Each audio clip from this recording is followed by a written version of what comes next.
Graças a paz, irmãos. Hoje nós vamos continuar o nosso estudo de quarta-feira aqui. Temos estudado o Catecismo Maior de Westminster.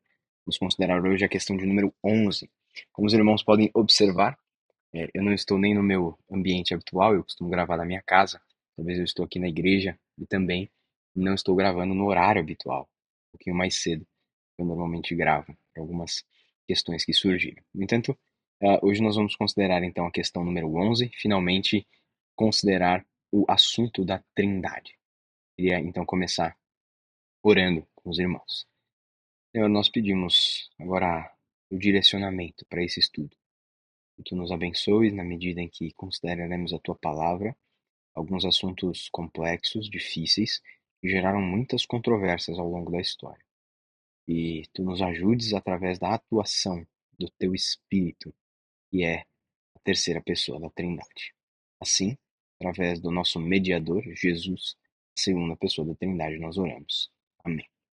Bom, meus irmãos, então nós temos considerado, né, esse estudo. Vou compartilhar aqui já a minha tela. Deixa eu ver se está tudo certo. Vai ficar mexendo um pouquinho toda vez que eu mexer aqui também. Mas talvez eu tenha como evitar isso. Mas enfim. Então hoje nós vamos considerar a pergunta de número 11. Nós temos visto o assunto da Trindade, temos estudado a esse respeito, e agora responderemos a essa pergunta: de onde se infere que o Filho e o Espírito Santo são Deus iguais ao Pai? Evidentemente que nós inferimos isso da Escritura Sagrada. Olha só a resposta dos teólogos de Westminster a essa pergunta. As Escrituras revelam que o Filho e o Espírito são Deus, igualmente com o Pai, atribuindo-lhe os mesmos nomes, atributos, obras e cultos que só a Deus pertencem. Então, as Escrituras revelam, né? Como nós estudamos lá nas primeiras semanas, a nossa fonte de verdade é a Escritura. Dela nós aprendemos as verdades a respeito do ser de Deus, e não seria diferente nas questões concernentes à Trindade, né? Então, voltando à Escritura, aqui os teólogos de Westminster afirmam que ela é que revela a divindade do Filho e a divindade do Espírito, que são semelhantes, né, igualmente às do Pai. E como então que a Escritura faz isso? O Catecismo responde: ao chamar as três pessoas da Trindade aqui, para nós, chamar as três pessoas da Trindade com os mesmos nomes, atribuir a eles os mesmos atributos, assumir a todas as três pessoas as mesmas obras e, por último, ao adorar, né, conceder honra às três pessoas de maneira igual, igual. E quando nós consideramos então a doutrina da Trindade, nós pouco precisamos falar sobre a divindade do Pai. Esse é um assunto certamente muito ah, ah, ah, ponto pacífico, né? Como diz o termo comum. Ninguém questiona que a primeira pessoa da Trindade é Deus. No entanto, parece interessante aqui para nós, né, para os nossos propósitos, considerar que o termo Pai se dá pelo relacionamento da primeira com a segunda pessoa da Trindade, como vimos na semana passada. E assim, então, compreendermos aqui também algumas obras da Trindade que são atribuídas exclusivamente ao Pai, como o planejamento da obra da redenção, das obras da criação e da providência, enfim, elas também são atribuídas ao Pai, assim como a eleição, enfim, e todo o planejamento, plano da obra da redenção, né? Não à toa, então, da boca de Deus Pai que sai ali toda a promessa de redenção dada ainda no jardim do Éden. Quando a gente começa a tratar sobre a divindade do Filho, a história ela muda um pouco de figura, porque muitos ao longo da história rejeitaram a divindade da segunda pessoa da Trindade. E é interessante aqui um detalhe, né? Ao longo desse último estudo sobre a Trindade, vocês vão perceber que muitas coisas nós já falamos. Muitas coisas aqui são repetidas. Foi difícil, ao longo desse estudo, segurar algumas coisas para que fossem faladas somente aqui nesse último estudo. Por isso, eu segurei essa defesa a respeito da divindade do Filho e do Espírito, e como nós vamos ver a pessoalidade do Espírito também, para esse último estudo, para que a gente então não compreendesse todo o conteúdo sobre a Trindade nos outros e ficasse aqui sem conteúdo para esse último, porque evidentemente que a doutrina e o ensinamento ele se mistura ali quando nós consideramos o assunto. Mas enfim, ao longo da história, muitos rejeitaram a divindade de Jesus Cristo, né, da segunda pessoa da Trindade. Algumas semanas, nós vimos como alguns consideraram Jesus como sendo um simples homem.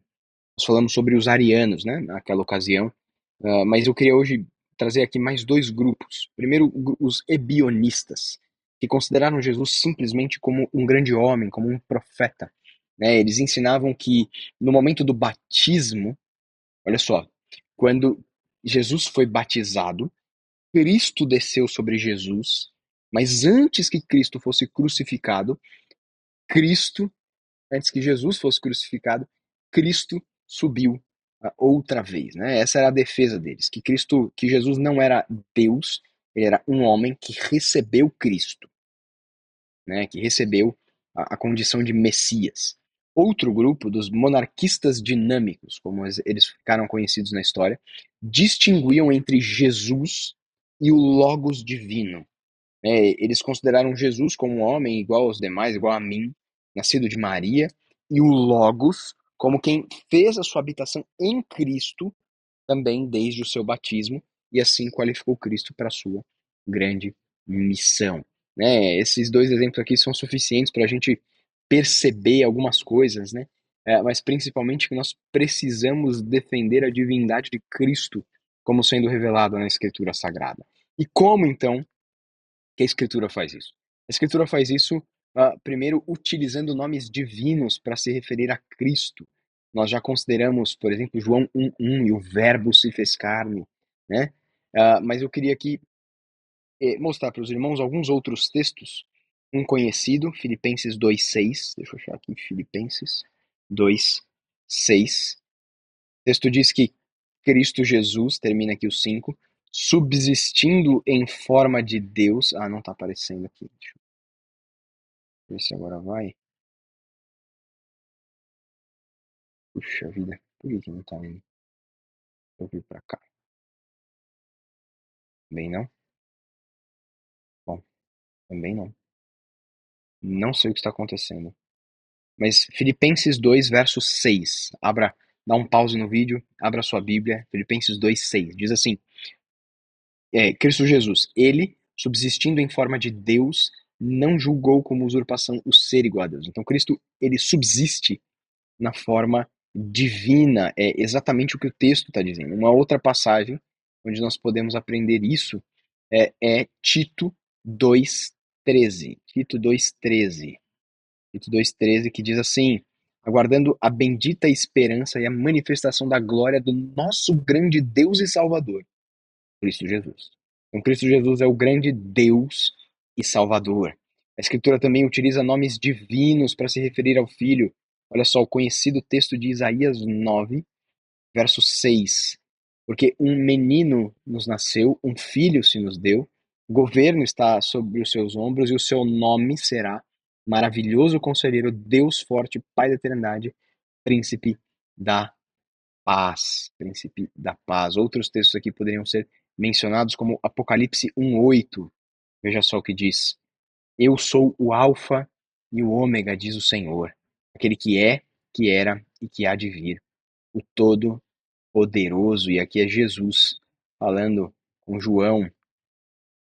A Escritura também, meus irmãos, atribui ao Filho características exclusivas de Deus, que são atribuídas somente a Deus, como a existência eterna, né? O Pai da eternidade, que nós acabamos de ler em Isaías, ou então a sua onipresença, que nós podemos ler em muitas ocasiões, como em Mateus 28:20, na promessa da grande comissão: eis que estou convosco até o confim, a consumação dos séculos. A sua onisciência está aqui pertinho, Apocalipse 2:23, vamos ler essa passagem. A onisciência: matarei os seus filhos e todas as igrejas conhecerão que sou aquele que sonda mentes e corações. Que sonda mentes e corações. Aqui a onisciência de Cristo. Também é atribuída a Cristo a onipotência, enfim, muitos textos bíblicos. E por fim a imutabilidade, segundo nós vemos lá no autor aos Hebreus. Essas são características exclusivas de Deus, atributos incomunicáveis que um homem, simplesmente, na sua humanidade, não poderia ter, não poderia ter. Mas o texto principal sobre a comunicação desses atributos, né, provando a divindade do Filho, é Colossenses 2, verso 9, quando o texto diz: porquanto nele, em Cristo, habita corporalmente toda a plenitude da divindade. Então a Escritura apresenta aqui Cristo características exclusivas a Deus, a pessoa do Filho, mas também o apresenta realizando obras divinas. Nós já vimos sobre a criação, mas nós também temos Cristo realizando aqui obra como a obra da providência, né? Lucas 10, 22, um texto bíblico em que o Senhor Jesus diz: tudo que me foi entregue por meu Pai, tudo me foi entregue por meu Pai. E ninguém sabe quem é o Filho senão o Pai, e também ninguém sabe quem é o Pai senão o Filho, e aquele a quem o Filho quiser revelar. Também é atribuída ao Filho o perdão de pecados, ele mesmo o faz, arroga para si essa responsabilidade, a ressurreição e o juízo, a, o fim de todas as coisas, né, o governo absoluto sobre esse universo, e a Escritura, em muitas ocasiões, concede também a Jesus a honra divina. Por isso eu queria ler aqui dois textos, primeiro Atos 20 e 28, eu gosto dessa passagem, por conta de uma expressão que aparece aqui. O texto diz aqui: Paulo, se dirigindo aos presbíteros de Éfeso, ele diz: atendei por vós e por todo o rebanho sobre o qual o Espírito vos constituiu presbíteros, bispos, para pastoreardes a igreja de Deus, a qual ele, olha só o que ele diz aqui, para que vocês pastoreiem a igreja de Deus, a qual Deus comprou com seu sangue. Nós sabemos que o sangue derramado na cruz foi do Filho. Então Paulo está aqui atribuindo o sangue derramado a Deus, mostrando como o Filho é Deus também. E aí o texto principal para nós considerarmos a divindade do Filho, 1 João 5, 20. É isso mesmo? 1 João 5, 20, é isso aí. E diz: também sabemos que o Filho de Deus é vindo e nos tem dado entendimento para reconhecermos o verdadeiro. E estamos no verdadeiro, em seu Filho, Jesus Cristo. Este é o verdadeiro Deus e a vida eterna, diz a passagem. Quanto, então, aqui fica muito claro, meus irmãos, como a Escritura atribui divindade ao Filho de Deus, à segunda pessoa da Trindade. Quanto às suas obras, né, na lógica da Trindade, todas as coisas que procedem do Pai procedem através do Filho. Então todas as coisas são criadas e mantidas por meio do Filho. Nós lemos lá em Hebreus, capítulo 1, versos 2 e 3. Cristo é a luz que, vinda ao mundo, ilumina os homens. João 1,9 vai dizer isso, né? Mas, de maneira muito particular, a obra da redenção ela é levada a efeito, né? Ela é realizada pelo Filho na sua encarnação, sofrimento e morte. Então, aquilo que procede de Deus, né? E o Filho procede de Deus, como nós vimos, procede através do Filho de Deus. Então, assim, a Escritura demonstra como o Filho é Deus, assim como o Pai. Mas a Escritura também diz que o Espírito é Deus. E quando nós falamos sobre o Espírito, o problema ele muda um pouco de figura. Porque nós precisamos defender a sua divindade de duas formas. Primeiro, considerando-o na mesma posição do Pai e do Filho, em termos da sua essência. Então, a dificuldade ela fica na consideração do Espírito como sendo uma pessoa. Muitos não consideram o Espírito como uma pessoa, né? Como simplesmente um ser ali transcendental, uma espécie de uma força ou uma energia, né? Muitas vezes, mas não, o Espírito é uma pessoa como Pai e Filho, né? Como que nós percebemos? É o meu relógio falando. Como que nós percebemos isso? Primeiro, porque na Escritura Sagrada o Espírito é referido a partir de pronomes masculinos. O texto de Efésios 1,14 diz assim: o Espírito é o penhor, né, da nossa herança. A primeira parte do verso 14. Mas o Espírito também é denominado como o Consolador em João, texto que também nós vamos ler, João 14, 26. Mas o Consolador, o Espírito Santo, a quem o Pai enviará em meu nome, esse vos ensinará, aqui também uma outra condição de pessoalidade, ensinar todas as coisas e vos fará lembrar ações pessoais aqui, tudo o que vos tenho dito. Então, Ao Espírito é também atribuído estas questões, né? Ele tem inteligência, ele tem vontade, ele tem sentimentos, ele tem ações que ele realiza por conta própria. O, o, o, no episódio de Ananias e Safira, eles entristeceram o Espírito de Deus. O Espírito, quando chega na igreja de Antioquia, ele manda separar Barnabé e Paulo para a obra missionária. Então, assim, nós reconhecemos que o Espírito também é uma pessoa.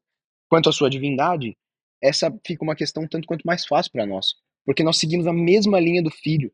Nós percebemos que a Escritura também revela esse aspecto a respeito do Espírito. Ele tem nomes divinos, né? Ao Espírito são atribuídas perfeições divinas, características essenciais de Deus. Ele também é onipresente. Salmo 139 mostra isso pra gente. Ele é onisciente, ele é onipotente, ele é eterno. Enfim, poderia mencionar aqui todos os textos, Hebreus 9,14, por exemplo, quanto à eternidade de Deus. Vamos ler essa passagem só como exemplo, que diz muito mais do sangue de Cristo que pelo Espírito eterno, até aqui é suficiente, então, é atribuída eternidade ao Espírito de Deus. Quanto às suas obras, o Espírito também as tem particulares para si. O Espírito é quem gera a vida, né? Ele dá o toque final à obra da criação, gerando a vida. A inspiração e qualificação dos homens, principalmente nos tempos do Antigo Testamento e no Novo, porque nós temos os dons do Espírito, também é realizada, evidente, pela obra da terceira pessoa da Trindade. O Espírito é quem inspira, quem qualifica os homens para suas tarefas. Você lê Êxodo, a construção do tabernáculo, você vai perceber que o Espírito de Deus estava sobre Bezalel e Aholiabe, para que eles, com os dons de artífices, pudessem realizar essa obra. Com relação à redenção, o Espírito também atua, né? O Espírito é quem prepara e qualifica Cristo para sua obra mediadora. O Espírito também inspira a Escritura e traz aos homens a revelação especial de Deus. O conhecimento da obra de redenção que há em Jesus Cristo é através da Escritura Sagrada, que foi inspirada pelo Espírito Santo e que é também quem ilumina os homens para que percebam estas coisas. Ao Espírito também é atribuída a formação e o aumento da igreja. É ele que dá crescimento ao corpo de Cristo Jesus, pela regeneração, né, trazendo novos convertidos, pela santificação nestes já convertidos. O Espírito também é responsável pelo ensino e direção da igreja, como vimos. Né? É ele quem ensina, ele dá testemunho de Cristo e guia a igreja na verdade. É quem faz estas coisas também. E assim nós percebemos que não só o Filho, não só o Espírito, não só o Pai, mas o Pai, o Filho e o Espírito são Deus. A eles são atribuídos nomes, atributos. Deixa eu voltar aqui o texto, né? Da resposta. A eles são atribuídos nomes, atributos, obras, e eles também são adorados todos como sendo Deus. Cristo não rejeita a adoração. O Espírito também não o faria se nós tivéssemos algum registro, mas todos eles são Deus único, que subsiste em três pessoas. Então, para que nós possamos conhecer a Deus, nós precisamos conhecer a Trindade. Precisamos conhecer a Trindade. E essa é essa doutrina maravilhosa, essencial para a nossa jornada na fé cristã. E assim nós nos despedimos nessa quarta-feira com uma oração, concluindo o assunto da Trindade. Deus permitir, na semana que vem, nós iniciaremos um outro assunto no Catecismo Maior de Westminster, que é o estudo dos decretos eternos de Deus. Vamos então orar, meus irmãos, e encerrar nosso estudo nesta quarta-feira. Senhor, assim, agradecemos ao Senhor por todas estas verdades profundas da Tua palavra que nós aprendemos. Pedimos que o Senhor nos direcione, guie e conduza sempre no estudo dela, para que nós sejamos pelo Senhor aperfeiçoados, aprimorados, para que estejamos prontos a dar razão da nossa esperança, mas para que nós também sejamos, Senhor, edificados pelo conhecimento a Teu respeito. Pedimos, então, que o Senhor nos abençoe nestas questões profundas e difíceis, mas que podem alcançar o nosso coração através da obra do Espírito Santo de Deus. Assim, então, através do nosso mediador, Cristo Jesus, nós fazemos essa oração, certos de que o Senhor nos responderá como um Pai bondoso que é. Em nome de Jesus, oramos. Amém. Meus irmãos, que Deus assim os abençoe. Desejo aí um bom resto de quarta-feira a todos, um bom resto de semana. Lembrem-se das nossas atividades do fim de semana. Nós teremos aí No domingo pela manhã, nossa escola dominical, e domingo pela noite, nosso culto vespertino com a Santa Ceia, o sacramento da Santa Ceia. Então, prepare seu coração para esse momento maravilhoso de comunhão com Deus e com o corpo de Cristo. No mais, que Deus assim os abençoe. Tchau, tchau.